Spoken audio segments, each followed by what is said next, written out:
जहां एक तरफ रूस ने भारत को कश्मीर मुद्दे पर चेताया, तो वहीं दूसरी तरफ ईरान लड़ पड़ा पाकिस्तान से और चीन से, वो भी तालिबान के मुद्दे पर। ईरान ने पहली बार अपना ऐसा रूप दिखाया जिससे चीन और पाकिस्तान दोनों हड़कने लगे। तो वहीं क्या पंसीर को अब किसी बड़े देश का साथ मिल रहा है? इसके अलावा बहुत कुछ, आइए जानते हैं इन खबरों को विस्तार से। ईरान के जो राष्ट्रपति हैं रईसी, ये जज भी रह चुके हैं। हालांकि इनके फैसले काफी कड़े हुआ करते थे और इन्हें कट्टरवादी कहा जाता है। फैसले के मामले में ये बहुत ही कठोर है, जिसकी वजह से अमेरिका ने इनके ऊपर कई सारे प्रतिबंध लगा के रखे हुए हैं। पर वो ईरान अब रईसी के अंदर एक अलग फैसले ले रहा है। अब तक ईरान पे ये भी इल्जाम लगते रहे हैं कि कहीं न कहीं वो तालिबान के किसी गुट को मदद करता है, हथियारों को बेचता भी है।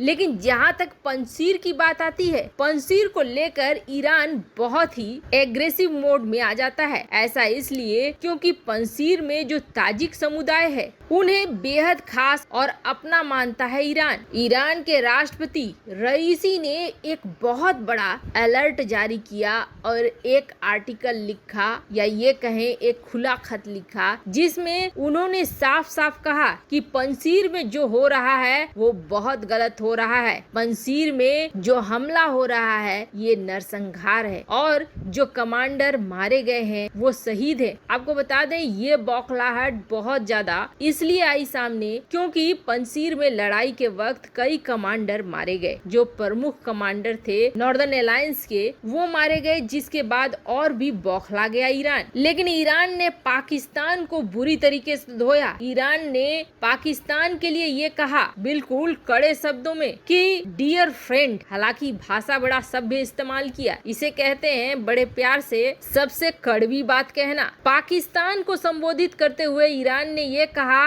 कि तुम इतिहास भूल गए हो, इतिहास गवाह है। अफगानिस्तान में जो भी बाहरी देश आया है, बाद में इस अफगानिस्तान ने उसे तबाह कर दिया है। चाहे वो सोवियत संघ हो, चाहे वो अमेरिका हो, या पुराने साम्राज्य ही क्यों न हो। अब तुम भी अपनी सेना लेकर अफगानिस्तान में घुस रहे हो, इसका मतलब ये है कि तुम्हारी तबाही निश्चित है। वहीं तालिबान को भी ईरान ने आड़े हाथों लिया और ये कहा कि पंसीर में जो कुछ भी हो रहा है वो बहुत ही गलत हो रहा है, वो अमानवीय है। तुरंत होने चाहिए अफगानिस्तान में इलेक्शन और जो चुनी हुई सरकार है उसकी सरकार बननी चाहिए। जहां एक तरफ ईरान ने पाकिस्तान को धोया, तो वहीं दूसरी तरफ ईरान ने चीन को भी धोना शुरू किया। ईरान के विदेश मंत्री आमिर ने सीधे फोन किया चीनी समकक्ष वांगी के साथ और ये कहा कि अफगानिस्तान में एक लोकतांत्रिक सरकार होनी चाहिए और इसके लिए आप भी तैयार रहो। इस लोकतांत्रिक सरकार में कबीले और समुदाय शामिल होने चाहिए। जिसके बाद चीन के तेवर भी ठंडे होते दिख रहे हैं। चीन अभी तक तालिबान का खुला समर्थन कर रहा था। जब काबुल पर तालिबान ने कब्जा कर लिया था, तब भी सबसे पहले चीन ने ऐलान किया था कि वो अफगानिस्तान के साथ दोस्ताना संबंध जारी रखेगा। हालांकि बीते कुछ दिनों में ईरान के कड़े रुख के बाद चीन के तेवर बदलते दिख रहे हैं। चूँकि ईरान में 400 बिलियन डॉलर का निवेश करना चाहता है चीन, और सबसे बड़ी बात यह है कि यहाँ तेल और खनिज पदार्थ भरे हुए हैं। पाकिस्तान के साथ इसकी सीमा भी लगती है, जिसकी वजह से चीन ईरान को इग्नोर करना नहीं चाहता है। खैर, ये तो ईरान भड़का, लेकिन आपको बताते हैं पंसीर में अब बड़े देश की मदद आ रही है। पर उससे पहले ये जान ले आखिर रूस को कश्मीर की याद क्यों आ गई। अफगानिस्तान में तालिबान का सरकार आ रहा है, ये तो अभी लगभग तय है, लेकिन ये सरकार स्थिर नहीं रहेगी, ये भी तय है। और यहाँ से लड़ाके फैलेंगे और ये फैलेंगे तो हर जगह फैलेंगे। जिस तरीके के रुख हो रहे हैं उस तरीके में अब रूस को भी उतना ही डर है, ईरान को भी उतना ही डर है, चीन को भी और भारत को भी। पाकिस्तान को कोई डर नहीं है क्योंकि कुछ दिनों में वो वैसे भी अफगानिस्तान में मिल जाने वाला है। तब अफगानिस्तान की सीमा लगेगी बड़े तरीके से भारत के साथ। साथ और बाकी देशों के साथ। पर आपको याद होगा जब ये सब कुछ हो रहा था तब भारत ने रूस से नॉर्दर्न अलायंस के लिए चर्चा की थी और रूस ने उस वक्त ये कह दिया था कि हम आपके साथ कोई सैन्य गठबंधन नहीं बनाने वाले हैं और ऐसा कुछ भी नहीं करने वाले हैं। आप अपना देख लो कि आप कैसे सुरक्षित रह सकते हो, या तो आप तालिबान को मान्यता दे दो, तालिबान के साथ दोस्ती कर लो, या फिर आप अपना देख लो। और ये कहने वाले कोई और नहीं थे बल्कि वही एम्बेसडर थे जो इस वक्त भारत में है। अब वो ये कह रहे हैं कि यहाँ अफगानिस्तान में जो कुछ बढ़ रहा है इसकी आंच कश्मीर तक पहुँचेगी, इसलिए भारत और रूस दोनों को काउंटर टेररिज्म यानी आतंकवाद के खिलाफ अपना सहयोग और भी आगे बढ़ा देना चाहिए, नेक्स्ट लेवल में ले जाना चाहिए। हम वैसे भी पहले से कई ऐसे काम करते हैं लेकिन अब और इसे बढ़ाना चाहिए, क्योंकि अफगानिस्तान में जो अस्थिरता आई है ये पूरे क्षेत्र में अस्थिरता लाएगी। दक्षिण एशिया में अगर शांति चाहिए तो अफगानिस्तान के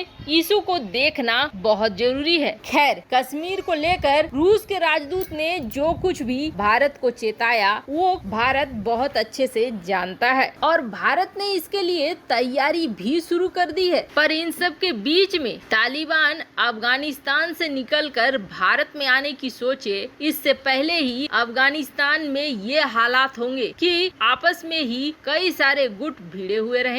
ऐसा कहने के पीछे एक बड़ा कारण है।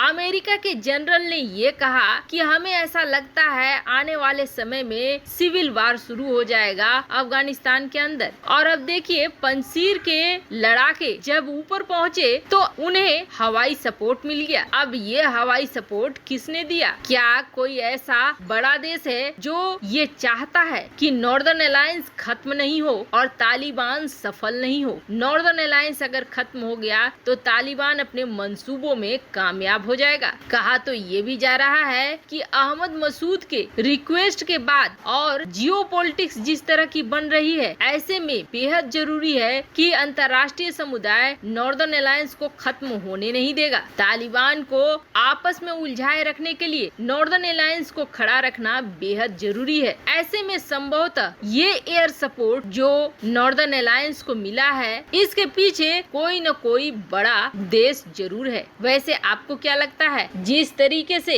बिल्कुल कोऑर्डिनेट मिलाकर जहां तालिबानी लड़ाके बड़ी संख्या में थे वहीं बमबारी की गई, वो साफ दिखा रहा है कि कोई है जो हर चीज बहुत अच्छे से अब मैनेज करने को उतर रहा है। वो कौन सा देश हो सकता है? कमेंट कर अपनी राय जरूर बताएं। जल्द मिलते हैं अगले वीडियो में नई खबर के साथ।